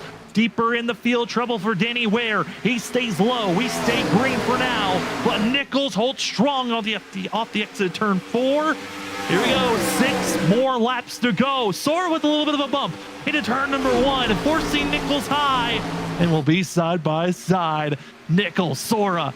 Vincent Sora, I feel like he's been protecting his tires and wiggling back and forth. That big loose moment, but they're wrecking further back. Cedric Connor and multiple others sliding around. We continue to stay green. We're still green somehow. As 6 laps to go, about to be 5, as the drivers finally get straight. Well, there is no yellow flag somehow, and Nichols leads the way. I don't know how there wasn't a caution there. Multiple drivers sliding sideways, but iRacing deemed let's race on. And now emerging, John Forbes catching up to Vincent Sora. And I think for Sora, he used every last gasp he had left. That big slide off of 2 killed every run he possibly could have had. But does John Forbes have the magic? Or will the 15 continue to fight side by side? Brian McCann also has just been settling where he's at. Last week's winner of Brian Kelly is back in 5th place, and Chuck Sweeting still baffling me that he's in 7th place with all the fuel saving. That 57 is still quick as he's being challenged by the 16 of Joshua Kanata. It seems like it's a battle everywhere on track, but for the lead, as it's a half a second of a difference between Nichols in that battle for second. Off the exit of turn 4, across the line. 3 laps to go for Jake Nichols. Sora did everything on that last restart. He practically was there, drag racing with Nichols. But one slide off the exit of turn 2, and it all went away. John Forbes just having a big slide off the exit of turn 2. That might have also killed his run.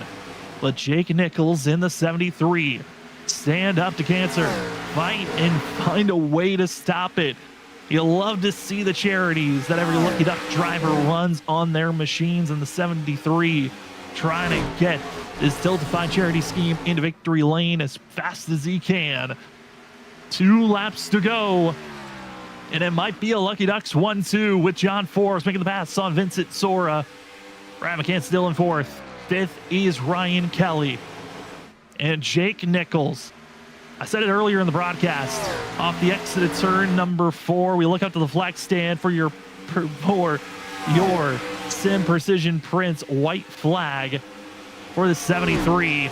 Just one more lap to go, but Jake Nichols over this offseason was probably the hottest rookie coming in. He was going to be the fastest. The question is, was there any one of our veterans or even any one of the rookies that could step up and stop this 73 when he decides it's the go button moment? And tonight, he proved it. Nichols is a threat. He's the favorite. Who will stop him? We'll have to find out throughout the season, because race 2, Jake Nichols, you're a winner in the WSSR Cup Series presented by Elwood Designs. It didn't take long, and Nichols is in victory lane. John Forbes coming on over. He'll give some congratulational taps. Same from Vincent Sora. A couple of drivers got to be frustrated with the way that this race ended, with that late caution not coming out. Update on the drivers that took 4 tires. Jared Talmadge, I think maybe if he had another chance, could have ran down the group. He got up to 9th place for the 27. And for Alan Elwood, only able to get up to 9th position for himself. But for us up at the booth, we will be back for the post-race show. We're going to talk to our top 3, get their thoughts on this evening's race. But for Jake Nichols, enjoy the burnout show as the 73 just took 2 races in victory lane, is calling his name. Enjoy this one. When we come back, we'll talk to Jake Nichols, John Forbes, Vincent Sora, and get you ready for next week's racing action. We'll be back right after this.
Welcome back, ladies and gentlemen, to the WSSR Cup Series presented by Elwood Designs post-race show for race 2 of 12. We finished up our race here at the 08 configuration of Atlanta. It was hot, it was slick, but at the end of the day, it was the driver that got up front and stayed up front of Jake Nichols. Jake, you come away with the victory. Just took you 2 races, and you are in victory lane for the WSSR Cup Series.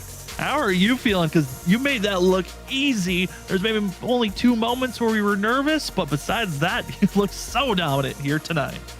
Yeah, it was fun. It was fun watching John and Vincent back there, the second run of the race, brawling, just going at it. And I loved it especially because it just helped me get away, motor away, and just keep going and going. But it was fun watching their battle, and It was a little nerve-wracking there for a second on the restart. I think they took less fuel than I did, so they kind of got up and went for a minute, and then finally our tires gripped up, and we could set sail the last few laps there. But thanks to everyone at Lucky Ducks Motorsports. I'm glad to have a great organizations and charities on the car with No Kid Hungry and Stand Up to Cancer and many other like Tiltify, AmeriCares. We got JWR Race Cars, one of my sponsors that came over, and I'm so glad to be a part of this group. And obviously being in Victory Lane race 2 of the season is very good. I'm a points racer myself, so it's good to get these points early and kind of, you know, try to get to the lead early in the points and then just hold, you know, steady throughout the rest of the season. I mean, Jake, we saw you enter in over the offseason as probably one of the favorites, just even with being a rookie, you're one of the favorites entering this season to go for the championship. What is it like for you, though, experience level with this Gen 4 car? I know for some guys it's their first time trying out this car. Is this your first time, and what are you expecting to learn throughout this season with this vehicle? I've ran it a few times with this condition, like full fuel and the fixed setup. I run another league that runs this car occasionally, but we have, you know, custom setups or at least different setups from the fixed, and then low fuel, so it drives different, and I think this fits me way better. It's just the style. I don't know what it is. Maybe it's the snug factor, especially tonight we were very tight. So it just fit me really well, and I think that most of these races will kind of fit that for me, which is better. But I'm very glad to be here. I've been watching this league, and I got the offer to come here, really just a message to come here and try it out. And I think these guys are going to be fun to race with all season. There's definitely a lot of talent here and a lot of great people, so it's going to be a fun season. Oh, we're excited for it. Well, we've got our first race before we've got our Thanksgiving break at Phoenix next week. Heading to Phoenix with open dogleg. Have you raced that combo, and what's the confidence level for next week? I actually haven't, not this car at least. I obviously have raced cars with horsepower, like back in the day. You know, I always joke about like this car feels more like 2018, like back in the day. You know, I feel old nowadays because I've been around so long, since 2013 on this game at least. And this car definitely feels more old school for me, where I can just get up on it and drive and run my pace and really put together a full race. And I like Phoenix for the most part. I'm good at that kind of style typically, but obviously I'm going to have to learn a little bit with this car. It's definitely going to be different than, you know, running the next gen, for example, that I'm so used to there nowadays. Well, we're excited to see how each racetrack you evolve as a driver, Jake. And before we let you go, the floor is now yours for any other shout outs. Well, I think I shouted out mostly everybody, but thanks again to everybody that's on the car. We have an amazing looking paint scheme here. We're going to run a few different, I think, this season. I typically run like purple and teal, that's shiny out there, but we try to do something different with orange and yellow, and it looked good. It was on fire pretty much tonight, honestly, with how fast we were. So thanks to everyone again at Lucky Ducks, and a 1-2 there with John. I was watching him back there and cheering him on, hoping he could get a 1-2 for us, and thankfully we did that. You certainly did. Well, Jake, congratulations on getting into victory lane here so early in the season.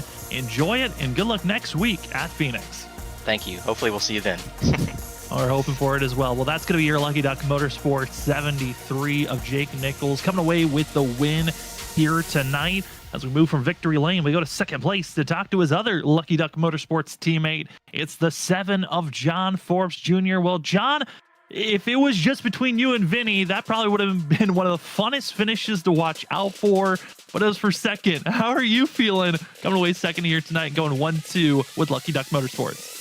Yeah, coming away with another second for the first 2 weeks of the season here. So, I mean, can't really complain. There's been some great finishes for the team. Jake got it done tonight. He just had a little bit something extra than me and Vinny had that we got to get back to the drawing board on. But yeah, back to the battle with Vinny. That was just super fun all night.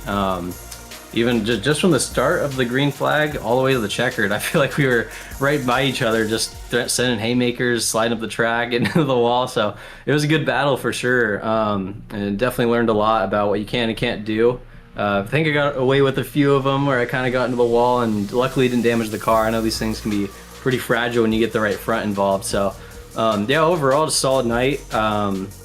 I mean, just a really clean race, so that was awesome. Be able to bring home a clean car, 0x. led some laps. So a lot of good things to take away from tonight. But yeah, just as the race went on, we got that green flag stop, and I just kind of wanted to try going over on everybody. So I stayed out about 10 laps later than Jake did and a lot of the other guys, and I think I came out like somewhere between 15th and 20th, and I feel like we were gonna have a good shot to get back up to the top 3 just naturally on that pace. But yeah, I was really disappointed to see that caution come out with a few laps to go. So yeah, we came down pit road, and I had a great stop, so I went from like 10th to I think 7th on the restart, so that really helped. And then I think the outside lane got some trouble on that final start, so yeah, me and Vinny were able to roll through the field and get right back up to Jake, and just from that point we basically knew it was a battle for second, so we were going at it like crazy. And yeah, cool to come away with another second. I really want to keep up the consistency, so I'm like, all right, we got to get this spot from Vinny. I feel like I can get it. And yeah, just trying a lot of different moves on him, just trying to pack the air on it, kind of get him loose, or try to get like just kind of run where he's not. So a lot of different strategies to it, which was super fun. I mean, you guys probably saw in the broadcast, there was a lot of times where Jake was like just sucking the bottom for a while, and then I would stick to the middle, and then Vinny was ripping the top. So it was a super fun night, able to go anywhere you want. So yeah, we're gonna try and keep this momentum going. I mean, I gotta say, John, certainly was a blast to watch the brawl between yourself and Vinny all throughout this night. It was fun to watch, but we got ourselves a couple of tracks coming up. We got Phoenix before our Thanksgiving break, which is going to be 2 weeks before we're back for Kansas in Sonoma. What's the mentality like for Phoenix next week before we've got this long break, before we get right back to mile and a half racing? Yeah, it seems like every car kind of tries to go around Phoenix a little bit different. So yeah, we're gonna need to get behind the wheel in some practice and kind of feel it out, see if the set's more loose or tight. I feel like most tracks, they tend to be a little tighter, like tonight was. So yeah, we'll go out there and practice, see how it drives. But Sonoma, I mean, I think a lot of us are looking forward to the road courses more than anything else on the schedule, because they are just an absolute blast in these cars. I mean, you get about 10 laps in and you're pedaling the thing on the straightaway, trying to get through the gears. So that's going to be an absolute blast, and just a lot of elevation changes, slow corners and stuff with something like Sonoma compared to like a Watkins Glen. So yeah, that's going to be a super fun one. And then Kansas is just awesome in any car you go. So I'm hoping it'll be kind of like tonight, maybe a little bit freer. But we'll see. That track's always going to be fast. It's always going to be about who can save their tires and who can maybe save a set. I know I've made some pretty crazy moves in the past, just saving a set with damage, getting back on the strategy. So yeah, that's just one thing I like about this car. There's just all kinds of strategies you can use. Like I said, all the lines you can use. So just looking forward to just kind of experimenting, learning this car more, getting some good finishes with our teammates here at Lucky Ducks. I mean, it's just a great team we have. I've been on racing against Jake a lot in other leagues, so it's really cool to be on the same team as him now, kind of learn some things and just kind of get better every week. And it seems like he's got it figured out so far. He certainly does seem to have it figured out, but we know that both yourself and Vinny will slowly catch up to him at some point. John, before we call it a night, though, for yourself, the floor's now yours for any other shout-outs. Yeah, I think you guys put on these broadcasts. Can't wait to go back and watch this one later. I think John Peel, Lucky Ducks, everybody we have on board, AmeriCares, No Kid Hungry, Gridless Graphics, my brother, for getting some great schemes cooked up for us this season. So a lot of cool partnerships going on right now, and we'll see where these kind of carry us into the future. But yeah, I got to thank all the friends and family watching, and I hope you guys have a good night. Well, thank you, John, for giving us quite a show to call. That's going to be the 7 machine of John Forbes Jr. coming away second here tonight for the 1-2 finish. John, congratulations on that, and good luck next week at Phoenix. Thank you. Well, as we move away from second place, we head down to third to talk to the other driver that was a part of the brawl going back and forth. Ultimately coming away third here tonight, we got the 15 of Vincent Sora. Vinny, I mean, at one moment we thought you had a chance for the lead. The next, you're fighting to survive for second. What was it like for you, though, out there on the track at the end? Man, it was honestly a blast all night. I was just talking to Jake, who's a stand-up guy. He's going to be a lot of fun to race this season and definitely going to bump our game up. Yeah, I mean, I just had fun all night. It's so different from the next gen.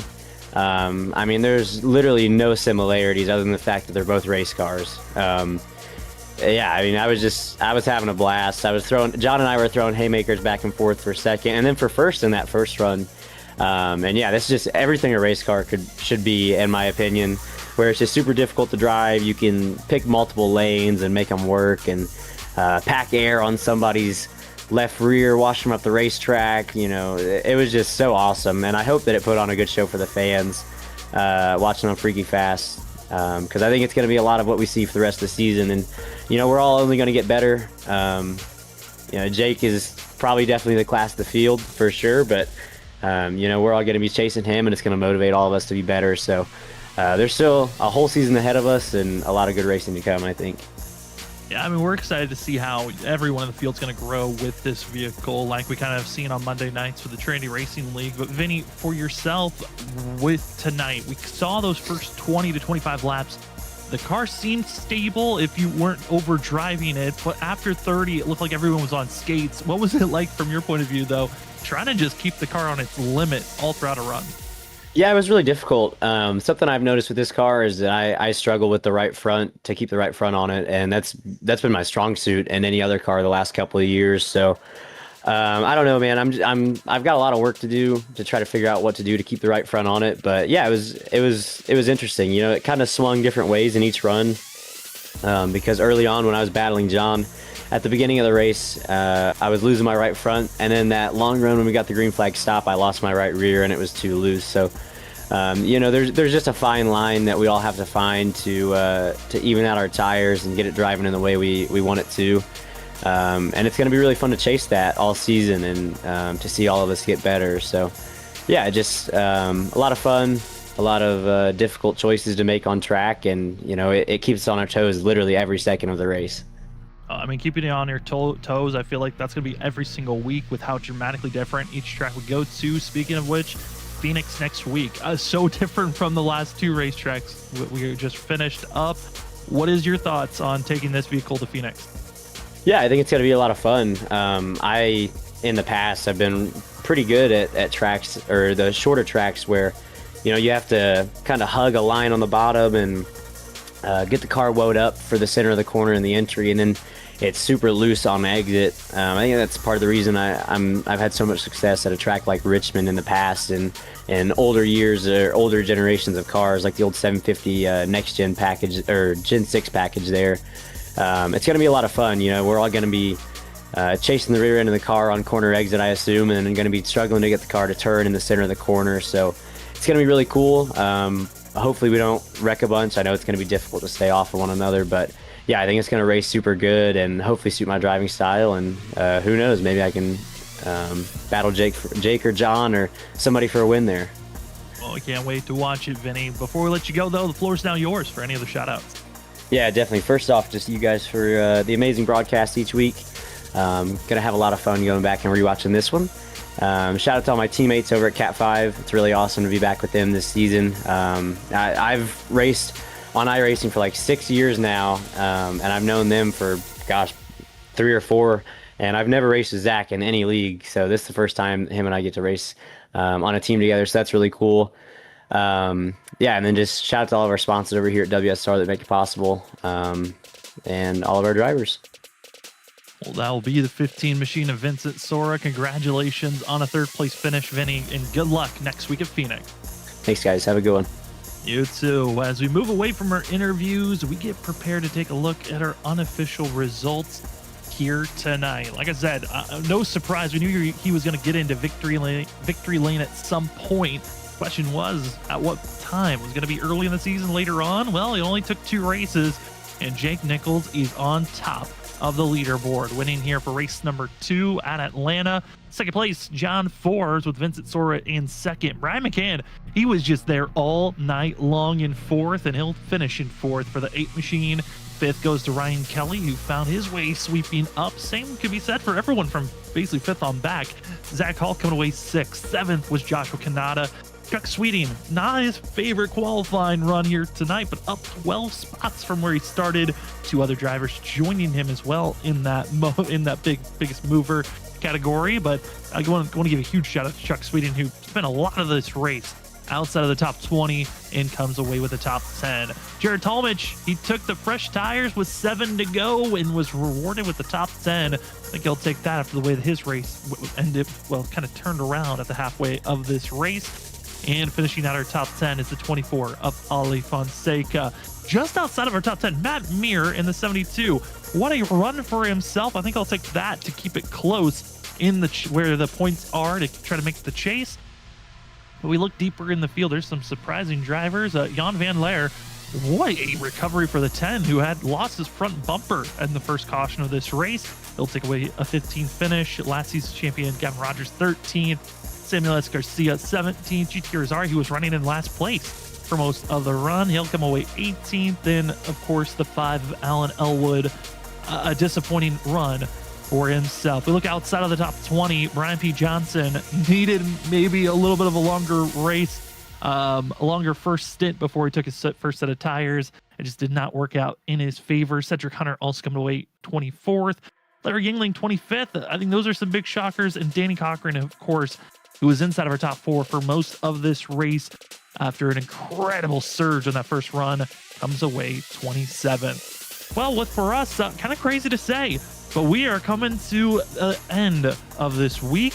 Next week, well, it's the end of us doing 2 races, as we will have the conclusion of the Trinity Racing League on Monday night. That is going to be a race you don't want to miss. One, it's Vincent Sora trying to clinch his championship for the first season of the Trinity Racing League.